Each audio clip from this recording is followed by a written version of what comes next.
Hi, this is Asiri Peramunudama from the Columbus Stock Exchange, bringing you the market roundup on Mira Stock Watch.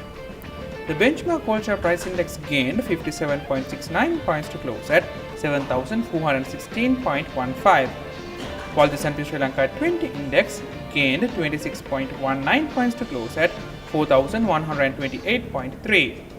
The turnover was 2,525.2 million rupees with 90.7 million shares changing hands in 14,464 trades. The market capitalization at the end of the day was 3,147.5 billion rupees.